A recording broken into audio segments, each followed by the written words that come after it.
ನಮಸ್ಕಾರ ಎಲ್ಲರಿಗೂ ಆಹಾರ ವಾಹಿನಿ ಯೂಟ್ಯೂಬ್ ಚಾನಲ್ಗೆ ಸ್ವಾಗತ. ರೆಡ್ ರೈಸ್ ಕೆಂಪು ಅಕ್ಕಿಯಿಂದ ಇಡ್ಲಿ ದೋಸೆ ಮಾಡುವುದು ಹೇಗೆ ಅಂತ ನೋಡೋಣ. ನೋಡೋದಕ್ಕೆ ಮೊದಲು ಪ್ಲೀಸ್ ಸಬ್ಸ್ಕ್ರೈಬ್ ಆಗದೆ ನೋಡ್ತಾ ಇದ್ರೆ ಸಬ್ಸ್ಕ್ರೈಬ್ ಮಾಡ್ಕೊಳ್ಳಿ. ಬೆಲ್ ಐಕನ್ ನೋಟಿಫಿಕೇಶನ್ ಫಸ್ಟ್ ನಿಮಗೆ ಬರುತ್ತೆ.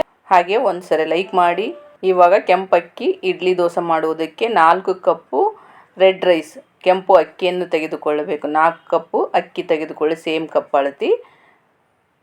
ಇದಕ್ಕೆ ನೀರನ್ನು ಹಾಕಿ 2-3 ಸರಿ ಚೆನ್ನಾಗಿ ವಾಶ್ ಮಾಡಬೇಕು. ಈ ರೆಡ್ ಅಕ್ಕಿ ತಿನ್ನೋದ್ರಿಂದ ತುಂಬಾ ಆರೋಗ್ಯಕ್ಕೆ ತುಂಬಾ ಒಳ್ಳೆಯದು. ಹಾಗೆ ಇದಕ್ಕೆ ನೀರನ್ನು ಹಾಕಿ ಇದನ್ನು 3-4 ತಾಸು ನೆನೆಯಲು ಬಿಡಿ. ಇವಾಗ 4 ಕಪ್ ಅಕ್ಕಿ ಅಂದರೆ 1 ಕಪ್ಪು ಉದ್ದಿನಬೇಳೆಯನ್ನು ತೆಗೆದುಕೊಳ್ಳಬೇಕು. 1 ಟೇಬಲ್ ಸ್ಪೂನ್ ಮೆಂತ್ಯ ಕಾಳನ್ನು ತೆಗೆದುಕೊಂಡು ಇದನ್ನು ಕೂಡ 2-3 ಸರಿ ಚೆನ್ನಾಗಿ ವಾಶ್ ಮಾಡ್ಕೋಬೇಕು. ಆಮೇಲೆ ಇದಕ್ಕೂ ಕೂಡ ನೀರನ್ನು ಹಾಕಿ ಇದು 3-4 ಗಂಟೆ ಸೇಮ್ ಎಲ್ಲ ಅಕ್ಕಿದು ಒಂದೇ ಟೈಮಲ್ಲಿ ನೆನೆಯಲು ಬಿಡಬೇಕು. ಹಾಗೆ 1/4 ಕಪ್ಪು ಸಬ್ಬಕ್ಕಿಯನ್ನು ತೆಗೆದುಕೊಂಡು ಇದನ್ನು ಕೂಡ ವಾಶ್ ಮಾಡಿ ಒಂದ್ಸರಿ ನೀರನ್ನು ಹಾಕಿ ಇದು 3-4 ತಾಸು ನೆನೆಯಲು ಬಿಡಿ. ಹಾಗೆ 1/4 ಕಪ್ ಅವಲಕ್ಕಿಯನ್ನು ತೆಗೆದಿಟ್ಟುಕೊಳ್ಳಿ. ಇವಾಗ ನೆನೆಸಾಕೋಬೇಡಿ, ರುಬ್ಬುವಾಗ ನೆನೆಸ್ಕೋಬೇಕು. ಒಂದು 3 ನಿಮಿಷ ಸಾಕು.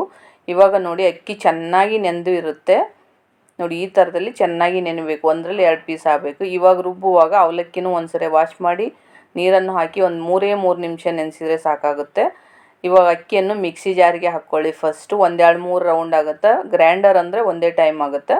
ನೆನೆಸಿದ ಸಬ್ಬಕ್ಕಿಯನ್ನು ಹಾಕ್ಕೊಳ್ಳಿ, ಸಾಬುದಾನಿ ಕೂಡ ಹಾಕ್ಕೊಂಡು ಆಮೇಲೆ ನೆನೆಸಿದ ಅವಲಕ್ಕಿಯನ್ನು ನೀರನ್ನು ಹಿಂಡಬೇಕು. ಅವಲಕ್ಕಿ ಅಷ್ಟೇ ಹಾಕಬೇಕು ನೋಡಿ. ಈ ಥರದಲ್ಲಿ ಹಾಕಿ ಮೊದಲಿಗೆ ಸ್ವಲ್ಪ 1/4 ಕಪ್ಪಿನಷ್ಟು ನೀರನ್ನು ಹಾಕಿ ನುಣ್ಣಗೆ ರುಬ್ಬಿ, ಗಟ್ಟಿ ಅನಿಸಿದರೆ ಇನ್ನೊಂದು ಸ್ವಲ್ಪ ನೀರು ಹಾಕಿ ರುಬ್ಕೊಳ್ಳಿ. ದೋಸೆ ಹಿಟ್ಟಿನ ಹದಕ್ಕೆ, ದೋಸೆ ಇಡ್ಲಿ ಹಿಟ್ಟಿರುತ್ತಲ್ಲ ಆ ಹದಕ್ಕೆ ನುಣ್ಣಗೆ ರುಬ್ಕೋಬೇಕು. ಈ ಥರದಲ್ಲಿ ನುಣ್ಣಗೆ ರುಬ್ಕೊಳ್ಳಿ. ನೈಸಾಗಿರ್ಬೇಕು ಹಿಟ್ಟು, ಉದುರಾಗಬಾರ್ದು. ನೈಸಾಗಿ ರುಬ್ಕೊಳ್ಳಿ. ಇನ್ನೊಂದು ರೌಂಡಿಗೆ ಅಕ್ಕಿಯನ್ನು ಹಾಕ್ಕೊಂಡು ನೀವು ಬೇಕನ್ನಿಸಿದರೆ ಸ್ವಲ್ಪ ರೈಸನ್ನು ಕೂಡ ಹಾಕ್ಕೊಂಡು ಮಿಕ್ಸಿಗೆ ಹಾಕ್ಬೋದು.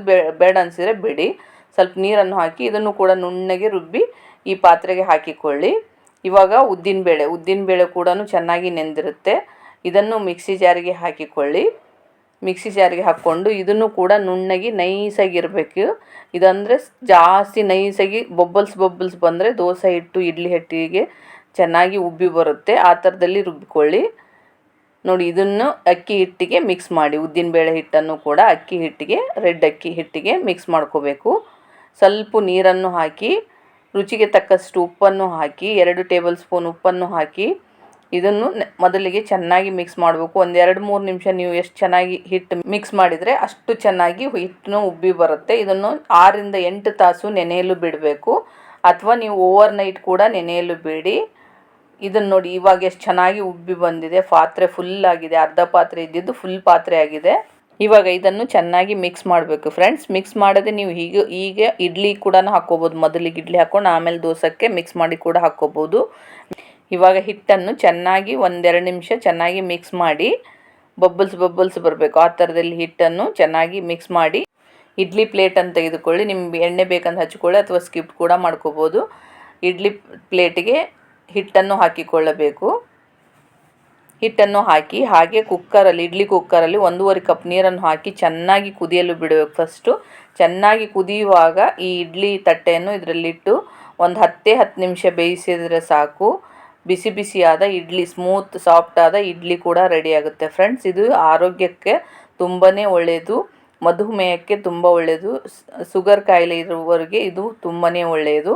ನೈಟ್ ಟೈಮಲ್ಲಿ ಈ ಥರದಲ್ಲಿ ಇಡ್ಲಿ ದೋಸೆ ಮಾಡ್ಕೋಬೋದು. ಎಣ್ಣೆನೂ ಜಾಸ್ತಿ ಇರಲ್ಲ. ತುಂಬ ಆರೋಗ್ಯಕರವಾದ ಈ ರೆಸಿಪಿ ನೀವು ಒಂದ್ಸರಿ ಟ್ರೈ ಮಾಡಿ. ಹೇಗಿದೆ ಅಂತ ಕಮೆಂಟ್ ಮಾಡಿ.